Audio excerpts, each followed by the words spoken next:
Hey guys, what's going on? Welcome back to building my complete shit box. As you can see, the back window though is not caved in anymore, which is a big improvement. The whole thing completely shattered when I took it down.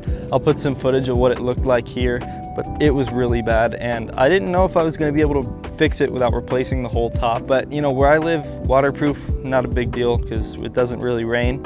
But I did try to make it waterproof. I think it's probably 90%. If you do care though, I'll tell you in the video how to get, like, you probably just want to get marine waterproofing stuff, and that is going to allow you to just install it the same way I did, and you could probably just put a little more attention to detail on that part. But yeah, the back window does look really good. Another cool thing though is it's tinted. It's probably like a 35% tint or something like that, but it's nothing crazy, but it does make a huge difference. Another thing I just did yesterday is this suede dashboard, which looks incredible. It's kind of hard to see because the sun just ruins everything on camera out here, but the dashboard and the door panels are the exact same suede, so they match really well. So you guys could go ahead and check out, that will be my next video on the 240 build. But if you're just watching me build along with the 240, this is going to be a really cool mod, and so will next video. Otherwise, if you just have a soft top and you want to replace your back window, I think this will work for most soft tops out there. And even if it's not the exact same process, using what I do and improving upon it is going to help you tremendously in installing this, because there's a lot of tiny details and things that I figured out along the way on exactly what the best way to install certain things are. If you do have two people and patience, that's mainly what you need to get this done. I think it was just a long time, but not super difficult work. It's just helpful to have two people to keep tension on it, but pretty much you guys will see all of that. So I'll throw you back to yesterday when I was actually installing this thing, and I hope you enjoy.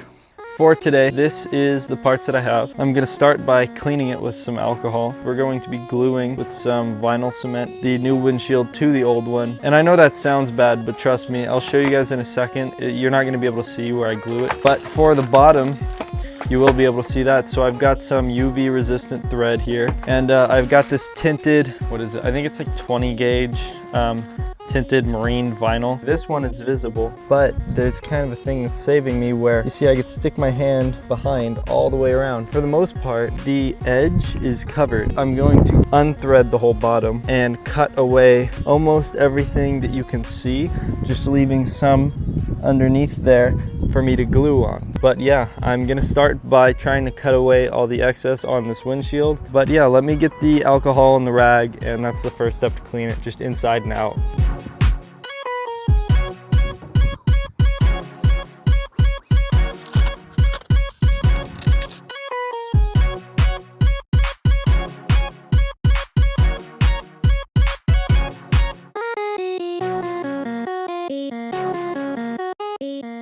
Now, if you also have a 240, then you might be doing this along with me, and in that case, this is a really good opportunity for me to have no windshield here, so I can actually get to this really easily. So I just peeled back this leather here, and this is a really common area to rust. So I'm gonna take this opportunity to use this paint that I have, and it's brush on Duplicolor rust inhibiting paint.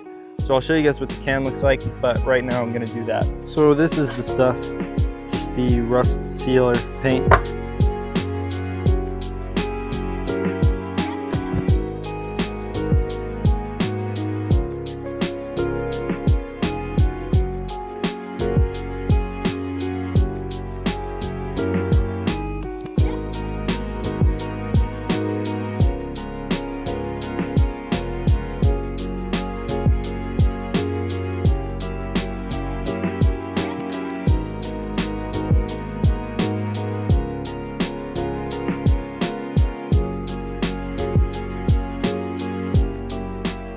I was kind of messing with this, and this lifts right up if you take your razor blade and just cut along the stitches.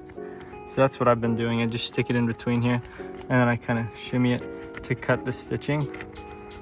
Okay, and now that this is all cleanly cut out and this has been washed a little bit, I'm going to pretty much just hold it where I need it, put in a couple stitches to hold it up, and I can glue all the edges except for the bottom once it's tight.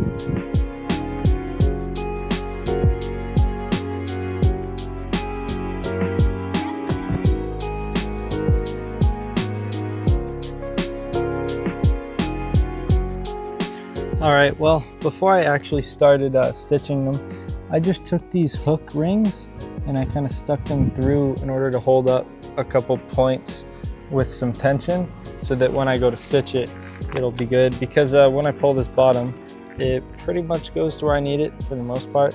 So I'll just hold a little bit more tension as I go, and I'm gonna try my best to stitch it in place. If I mess up, this is not like a totally permanent one, so I can kind of pull the stitching and pull it where I need it.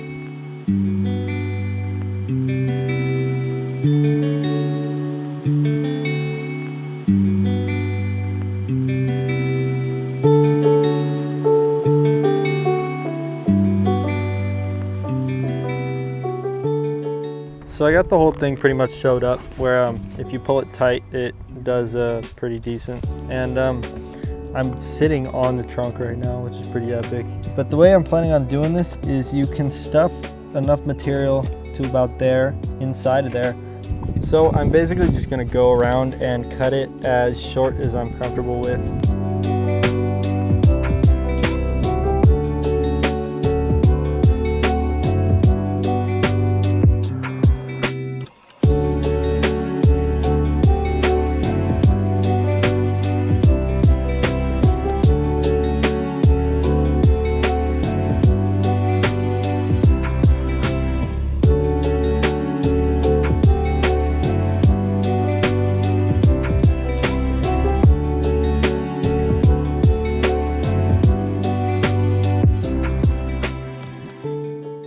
Okay, and now I've got the thing sewed up. It actually looks pretty good, but I needed one person here holding the vinyl tight, and I was in the back putting the needle through, and then we did it back and forth.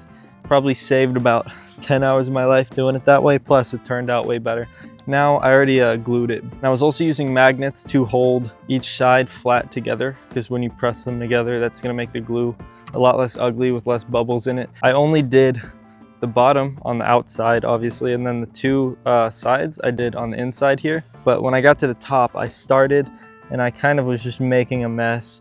And this stuff, it seems like it'll come off, this vinyl cement, but as soon as you let it dry at all, it eats into the actual vinyl and it won't come off after that. So I ended up giving up on the top layer. It really does have a lot of vinyl up here, so unless the water is getting up and around, it's not a big deal. If you live somewhere where it rains, you probably want to actually try to get it completely waterproof. Another tip for that is getting marine stuff. I just use vinyl cement because I needed like a quick seal. I don't care, it doesn't really rain here. But I never stitched this, but obviously maybe one day I will. You could just put a clean stitch there. I'll link a video on a good stitching technique for that, but it's kind of hard to do with this thick of material. You know what, normally this little stuff like this thing up here and the scratch would really bother me because I like it to be as good as it can, but this took probably like 10 plus hours, and I'm actually just really happy with it because after staring at that complete caved in shit for so long, I feel like I'm not embarrassed to drive this anymore. It's tinted and it looks like just barely good enough for me to be happy with it. So I didn't have the greatest plan from the start, but if you guys watch along with what I did and kind of gather your own improvements upon that, I think you could really do a good job. I think the second time I do it, if I had a second person helping me the whole time, I could really make it look good. So if this was helpful to you or you just enjoy watching me build my 240, please subscribe, like, and I will see you guys next time.